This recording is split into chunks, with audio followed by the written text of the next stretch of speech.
Hello friends, welcome to this video lecture of class 9th physics and the chapter name is motion। Sir पिछले video में हम लोगों ने motion के definition को देखा, फिर डिस्टेंस और डिस्प्लेसमेंट किसे बोलते हैं, है ना, उनके बीच में डिफरेंस क्या होते हैं और उनके ऊपर खूब ढेर सारे क्वेश्चंस भी प्रैक्टिस करें।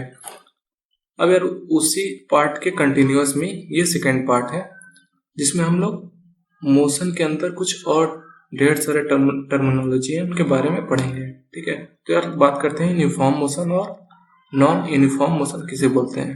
ठीक है, तो यार यूनिफॉर्म मोशन किसे बोलते हैं।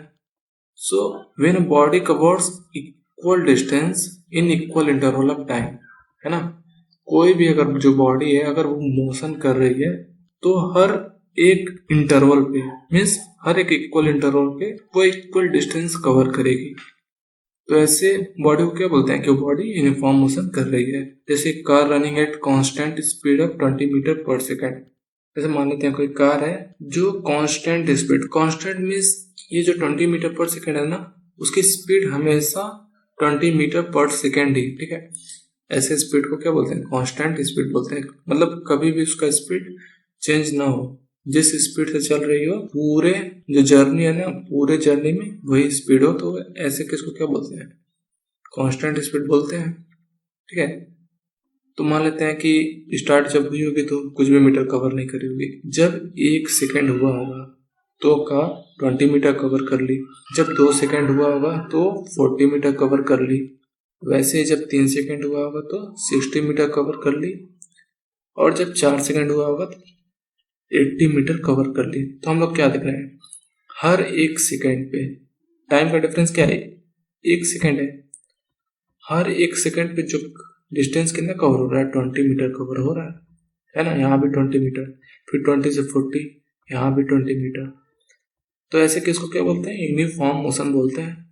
ठीक है, ग्राफ देख लेते हैं यूनिफॉर्म मोशन के बारे में। तो ये जो डिस्टेंस और टाइम का ग्राफ है, इन दोनों के बीच में ये है यूनिफॉर्म मोशन का ग्राफ, है ना। ये क्या है, ये स्पीड है, स्पीड का ग्राफ है। जो स्ट्रेट लाइन बनी हो उसे क्या बोलते हैं, स्पीड है। ठीक है, स्ट्रेट लाइन क्या बताती है हमें कि बॉडी का स्पीड कैसा है। ठीक है, तो बॉडी का स्पीड कैसा है, अगर स्ट्रेट लाइन है तो बॉडी का स्पीड यूनिफॉर्म है। ठीक है, अब मूव करते हैं किस पे, नॉन यूनिफॉर्म मोशन के ऊपर। तो नॉन यूनिफॉर्म मोशन किसे बोलते हैं, unequal distance in equal interval of time. हर एक इक्वल इंटरवल ऑफ टाइम में जो बॉडी कवर कर रही है क्या, अनइक्वल डिस्टेंस कवर कर रही है। मीन्स पहले 1 सेकेंड में 20 मीटर रहा होगा, अगले 1 सेकेंड में 30 मीटर कवर कर ली होगी, अगले 1 सेकेंड में मान लीजिए 10 मीटर कवर कर ली। तो यहाँ पे क्या हो रहा है, हर एक केस में जो अपना डिस्टेंस है वो फ्लक्चुएट हो रहा है। ठीक है, तो ऐसे केस को क्या बोलते हैं, नॉन यूनिफॉर्म मोशन बोलते हैं। जैसे एग्जांपल, अगर बॉल को रूफ के ऊपर से गिराया जा रहा है तो जो बॉल कवर करती है क्या यूनिफॉर्म मोशन कवर करती है कि नॉन यूनिफॉर्म मोशन कवर करती है।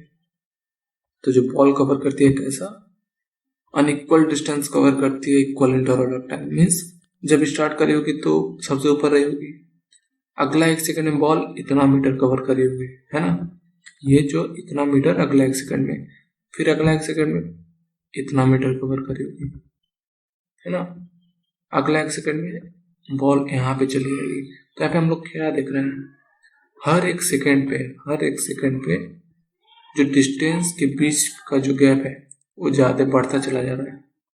ठीक है, तो ये बॉल का गिरना क्या होता है, नॉन यूनिफॉर्म मोशन होता है ना। तो इनके बीच का ग्राफ देख लेते हैं, डिस्टेंस और टाइम के बीच का ग्राफ। जो नॉन यूनिफॉर्म मोशन का ग्राफ होता है कैसा होता है, कर्व होता है। ठीक है, बॉल का केस का ग्राफ है। ठीक है, नॉन यूनिफॉर्म मोशन का ग्राफ ऐसे हो सकता है, स्टार्ट करी कुछ मीटर चला होगा कुछ सेकंड में, फिर ऐसे हो गया होगा, ऐसे ऐसे ऐसे, ये भी कर्व लाइन ही है ना। तो ऐसे केस को भी क्या बोलते हैं, नॉन यूनिफॉर्म मोशन का ग्राफ। ठीक है, तो नॉन यूनिफॉर्म मोशन का ग्राफ ऐसे हो सकता है या ऐसे हो सकता है, ये सारे ग्राफ नॉन यूनिफॉर्म मोशन के होंगे। अच्छा, नॉन यूनिफॉर्म मोशन को क्या बोलते हैं, एक्सेलरेटेड मोशन भी बोलते हैं। यार तो इस केस को बाद में देखते हैं कि इसे एक्सेलरेटेड मोशन क्यों बोलते हैं। बस इतना ध्यान रखना कि नॉन यूनिफॉर्म मोशन कैसा होता है, एक्सेलरेटेड मोशन होता है। अब बात करते हैं क्या स्पीड, वेलोसिटी एंड एक्सेलरेशन के बारे में। ठीक है, तो यार कोई भी बॉडी जब मोशन करती है तो उनके 3 टर्म्स जो होते हैं जरूरी होते हैं। कौन कौन से? The first term is speed, second term is velocity and third term is acceleration. So what is speed? Speed of a body is the distance traveled by its per unit time, and the formula of speed is distance traveled upon time taken. किसे बोलते हैं speed? Per unit time पे, है ना। कोई body कितना distance travel करी है उसी को हम लोग क्या बोलते हैं? स्पीड बोलते हैं। यार ये फॉर्मूला आप लोग क्लास 5, 6, 7, 8 से पढ़ते आ रहे होंगे। ठीक है, स्पीड का फॉर्मूला क्या होता है? Distance travelled upon time taken. जैसे मान लेते हैं कोई बॉडी कवर करिए कितना डिस्टेंस, इस डिस्टेंस कवर करिए टाइम टी पे, तो उसका स्पीड क्या हो जाएगा? v equal to S by T. उस बॉडी का क्या हो जाएगा? स्पीड हो जाएगा। ठीक है, अब बात करते हैं SI यूनिट के बारे में। स्पीड का SI यूनिट क्या होता है? ठीक है, फर्स्ट वीडियो में, मेजरमेंट के वीडियो में हम लोगों ने बात करा था कि किसी भी क्वांटिटी को रिप्रेजेंट करने के लिए हमें उसका एक स्पेसिफिक यूनिट लिखना होता है। ठीक है, तो ऐसे स्पीड का यूनिट निकाल लेते हैं। क्या होता है स्पीड का? पहले फॉर्मूला देते हैं डिस्टेंस अपन टाइम। तो यूनिट ऑफ स्पीड क्या हो जाएगा? Unit of distance upon unit of time. Unit of distance क्या होता है? सबको पता है, यूनिट ऑफ डिस्टेंस मीटर होता है और यूनिट ऑफ टाइम सेकेंड होता है। तो यूनिट ऑफ स्पीड क्या हो जाएगा? मीटर पर सेकेंड। या तो ऐसे लिखते हैं मीटर पर सेकेंड, या तो मीटर -1 पावर। ठीक है, तो ये हो गया यूनिट ऑफ स्पीड। अब स्पीड क्या होता है? स्केलर क्वांटिटी होता है। स्केलर क्वांटिटी किसे बोलते हैं? जिस क्वांटिटी को रिप्रेजेंट करने के लिए केवल मैग्नीट्यूड की जरूरत होती है ना।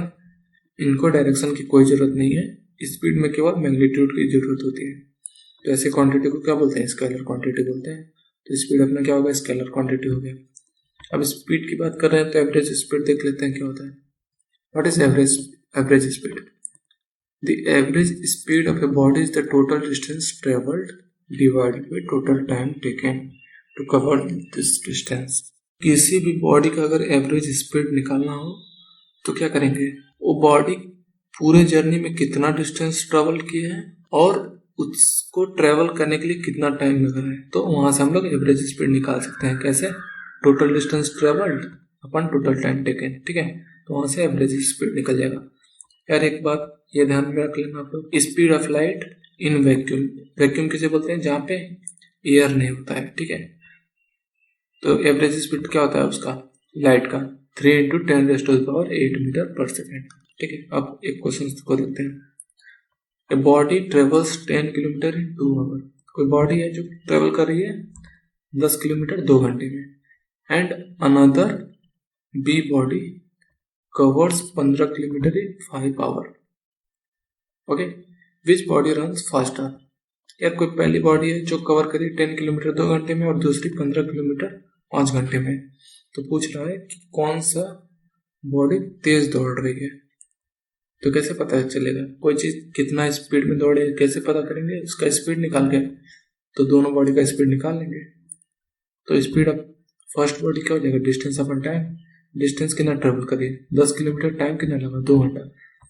तो उस बॉडी को कवर करने में जो स्पीड है वो 5 किलोमीटर पर घंटे की रफ्तार है। ठीक है, दूसरी बॉडी 15 किलोमीटर कवर करी, कितना टाइम लगा? 5 घंटा। तो स्पीड क्या हो जाएगा? डिस्टेंस अपन टाइम, और डिस्टेंस क्या दिया? 15 और टाइम 5 आवर। तो डिवाइड करने कितना हो जाएगा? 3 किलोमीटर पर आवर। एक बॉडी 5 किलोमीटर पर आवर के स्पीड से दौड़ रही है और दूसरी 3 किलोमीटर पर आवर के स्पीड से। तो कौन सी फास्ट दौड़ेगी? ये वाली। इस वाली की स्पीड तेज है तो बॉडी है फास्टर। आगे अपना आंसर।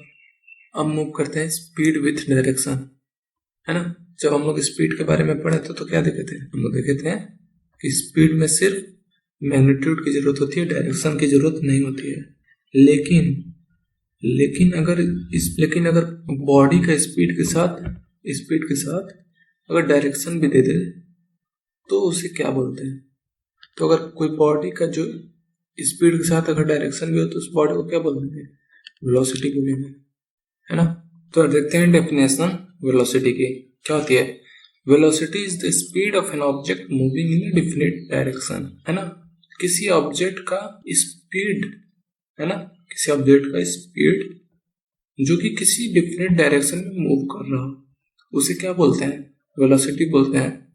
तो यार आप लोगों को जब क्वेश्चन देखेगा ना तो आप लोग डिफरेंशिएट नहीं कर पाओगे वेलोसिटी और स्पीड को लेके, है ना। तो उस केस में आप लोगों को क्या यहाँ पे दिया हुआ है, एक चीज आप लोग को ध्यान रखना है कि उस क्वेश्चन में डायरेक्शन दिया है कि नहीं। अगर क्वेश्चन के साथ डायरेक्शन भी दिया होगा, है ना, अगर स्पीड के साथ डायरेक्शन भी दिया होगा तो इस केस में हम लोग क्या मानेंगे कि स्पीड नहीं, उस टाइम उस ऑब्जेक्ट की क्या है, वेलोसिटी है ना। So velocity of an object can be uniform और वेरिएबल, ठीक है। किसी ऑब्जेक्ट का वेलोसिटी या तो यूनिफॉर्म हो सकता है या तो वेरिएबल हो सकता है। यूनिफॉर्म मतलब कि कांस्टेंट, है ना, इक्वल इंटरवल ऑफ टाइम पे इक्वल डिस्टेंस कवर कर रही हो, और वेरिएबल मतलब unequal distance equal interval of time. यार अब एक दूसरी चीज देख लेते हैं कि अगर किसी ऑब्जेक्ट का वेलोसिटी जो यूनिफॉर्म रेट से अगर चेंज हो रही हो तो उसकी एवरेज वेलोसिटी क्या होती है। तो एवरेज वेलोसिटी हो जाएगी u plus v by two. U क्या मान लेते हैं, इनिशियल वेलोसिटी और वी फाइनल वेलोसिटी, और ये अपना एवरेज ऑफ वेलोसिटी। अब आगे मूव करते हैं, एक क्वेश्चन के ऊपर देखते हैं। A car runs in east with 10 kilometer per hour. यहाँ पे क्या डायरेक्शन दिया हुआ है, कोई कार है जो ईस्ट डायरेक्शन में मूव कर रही है, कितने के स्पीड में, 10 kilometer per hour, and every 1 hour it increases its speed by 2 kilometer per hour. हर एक घंटे में वो अपना स्पीड 2 किलोमीटर पर घंटे की रफ्तार से बढ़ा रही है। तो what is its speed after 5 hour. मान लेते हैं अपना इनिशियल वेलोसिटी जो 10 किलोमीटर पर घंटा है, ठीक है।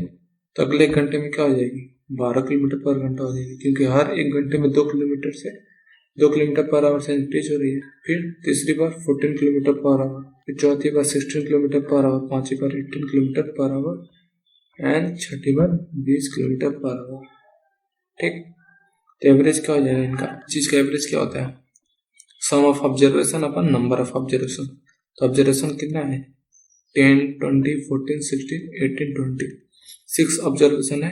6 ऑब्जर्वेशन का सम करेंगे और 6 से डिवाइड कर देंगे, तो एवरेज क्या आ गया, 15 किलोमीटर पर आवर, ठीक है। लेकिन अभी हम लोग ने क्या देखा, अगर बॉडी का जो वेलोसिटी है यूनिफॉर्म रेट से चेंज हो रही हो तो एवरेज निकालने का सीधा सीधा फॉर्मूला है, सबसे पहला वाला वेलोसिटी प्लस लास्ट वाला वेलोसिटी को सम करके 2 से डिवाइड कर देंगे तो एवरेज आ जाएगा। तो वही काम यहाँ भी करेंगे। इनिशियल वेलोसिटी सबसे पहला वाला क्या है, 10 किलोमीटर पर आवर, ठीक है, और लास्ट वाला कितना, 20 किलोमीटर पर आवर। तो एवरेज वेलोसिटी क्या हो जाएगी, 10 प्लस 20 डिवाइडेड बाई 2, 30/2, और डिवाइड करने का तो कितना हो जाएगा, 15 किलोमीटर पर आवर। तो इस मेथड से हम लोग तुरंत निकाल लिए एवरेज वेलोसिटी, ठीक है। अब मूव करते हैं आगे। फिर अब बात करेंगे एक्सेलरेशन किसे बोलते हैं। So the rate of change of velocity is known as acceleration, ठीक है। वेलोसिटी का रेट का चेंज होना क्या बोलते हैं, एक्सेलरेशन। तो एक्सेलरेशन का फॉर्मूला क्या हो जाएगा, change in velocity upon time taken, ठीक है। कोई इनिशियल वेलोसिटी u रहा होगा किसी बॉडी का, जो कि टाइम t के बाद वेलोसिटी v हो गई होगी, तो चेंज कितना होगा, v माइनस यू। तभी ना पता चलेगा कि एक वेलोसिटी से दूसरे वेलोसिटी में कितना अमाउंट का चेंज हुआ। तो वहां से v माइनस यू आ जाएगा, v माइनस यू से पता कर लेंगे, और ये चेंजेस कितने देर में हुए हैं टाइम t से डिवाइड कर देंगे तो अपना एक्सेलरेशन आ जाएगा, ठीक है। और एक्सेलरेशन का SI यूनिट क्या हो जाएगा, वेलोसिटी का SI यूनिट मीटर पर second, and time divided by time means divided by second. तो SI यूनिट ऑफ एक्सेलरेशन क्या आ जाएगा, मीटर पर सेकेंड स्क्वायर, या मीटर s पे -2 पावर। अच्छा, सॉल्व करने पे अगर एक्सेलरेशन का वैल्यू पॉजिटिव में आया तो उसे पॉजिटिव एक्सेलरेशन बोलेंगे, या सॉल्व करने पे अगर नेगेटिव में वैल्यू आया तो नेगेटिव एक्सेलरेशन बोलेंगे या रिटार्डेशन बोलेंगे, ठीक है। रिटार्डेशन किसी बॉडी का कब होता है, रिटार्डेशन जब किसी बॉडी का इनिशियल वेलोसिटी फाइनल वेलोसिटी से ज्यादा हो जाता है तो उस टाइम रिटार्डेशन होता है उस बॉडी का। जैसे मान लेते हैं, क्वेश्चन देखते हैं, uh bus decreases its speed from 80 kilometer per hour to 60 kilometer per hour, है ना। यहाँ पे तो साफ दे दिया है कि बस का जो स्पीड है डिक्रीज हो रहा है, कहाँ से 80 किलोमीटर पर आवर से 60 किलोमीटर पर आवर, कितने देर में 5 सेकंड में। 5 सेकंड में बस का जो स्पीड है 80 किलोमीटर पर घंटा की रफ्तार से डिक्रीज होकर 60 किलोमीटर पर आवर में हो जा रहा है। तो क्या हो जाएगा, ये अपना क्या हो गया। तो यार इसमें एक्सेलरेशन पूछा है, तो हम लोग क्या देख रहे हैं यहाँ पे जो ये जो स्पीड का जो है ना, ये जो स्पीड का जो SI यूनिट दिया है किसमें, किलोमीटर पर आवर में, है ना। इसका 60 किलोमीटर पर आवर, ये भी किलोमीटर पर आवर में, लेकिन यहाँ पे टाइम कितने है, किसमें, सेकंड में। इसको भी हम लोग किसमें बनाएंगे, मीटर पर सेकंड में बनाएंगे, तभी सॉल्व कर सकते हैं। किलोमीटर पर आवर यहाँ पे जो टाइम है आवर में दिया हुआ है, यहाँ पे सेकंड में दिया हुआ है। तो सबसे पहले हम इसे मीटर पर सेकंड में कन्वर्ट करेंगे, इसको भी मीटर पर सेकंड में कन्वर्ट करेंगे, उसके बाद एक्सीलरेशन के ऊपर जाएंगे। तो ये क्या हो गया अपना 80 किलोमीटर पर आवर। तो अगर किसी बॉडी का स्पीड किलोमीटर पर आवर में दिया होगा तो उसको मीटर पर सेकंड में चेंज करने के लिए क्या करते हैं, 5/10 से मल्टीप्लाई कर देते हैं, तो यहाँ पे कन्वर्ट कर लेते हैं। अगर किलोमीटर पर आवर में स्पीड दिया होगा तो मीटर पर सेकंड में कन्वर्ट करने के लिए 5/10 से मल्टीप्लाई करते हैं। तो मल्टीप्लाई कर देते हैं, 2 से कट कर देते हैं, 9 बार में ये कट हो जाएगा और 40 बार में ये कट हो जाएगा, ठीक है। तो क्या बचेगा, 200 ऊपर बचेगा, नीचे 9, 200/9 मीटर पर सेकेंड बस का क्या हो जाएगा, इनिशियल वेलोसिटी हो जाएगा, और फाइनल वेलोसिटी 60 × 5/10। इसको भी 2 से यहाँ पे कट करेंगे 9, ठीक है, और यहाँ पे 30 आ जाएगा, कितना बचेगा ऊपर, 30 × 5 150 /9 मीटर पर सेकेंड, ठीक है। और टाइम क्या अपना, टाइम तो 5 सेकेंड है ही। अब निकाल लेंगे यहाँ पे, अब निकाल सकते हैं एक्सेलरेशन, क्या होता है, change in velocity by time. तो एक्सेलरेशन v - u/t, v क्या अपना 150/9, v अपना 150/9 minus 200/9 divided by time, time कितना है 5 सेकेंड। 150/9 माइनस 200/9 क्या हो जाएगा, -50/9 डिवाइडेड बाय 5, -50/9 डिवाइडेड बाय 5, तो 5 यहाँ पे चला आएगा, क्यों, क्योंकि 5 के नीचे कुछ नहीं तो 1 है। अब क्या होता था, एक्सट्रीम का एक्सट्रीम से और मेन का मेन से मल्टीप्लाई हो जाता है। तो फिर -50 × 1 डिवाइडेड बाय 9 × 5 क्या हो गया, 5 से इसको काट देंगे तो कितना आएगा 10, तो -10/9 मीटर पर सेकंड स्क्वायर। ये क्या आ गया अपना एक्सेलरेशन। तो यहाँ से क्या पता चल रहा है, सिंबल क्या है, नेगेटिव में, इसका मतलब बस जो है रिटार्डेशन किया है, ठीक है, बस जो है रिटार्डेशन किया है। तो आई होप ये सारी बातें आप लोग को समझ में आ गई होंगी। अगर सारी बातें आप लोग को समझ में आ गई हो, इस वीडियो को तो अपने दोस्तों के साथ शेयर कर दीजिए, ठीक है ना। चैनल को लाइक और सब्सक्राइब कर दीजिए, सॉरी वीडियो को लाइक कीजिए और चैनल को सब्सक्राइब कर दीजिए, ठीक है, ताकि आने वाला सारे नोटिफिकेशन आप लोग के पास आराम से पहुंच सके, ठीक है। तो मिलते हैं नेक्स्ट लेक्चर में, तब तक के लिए बाय।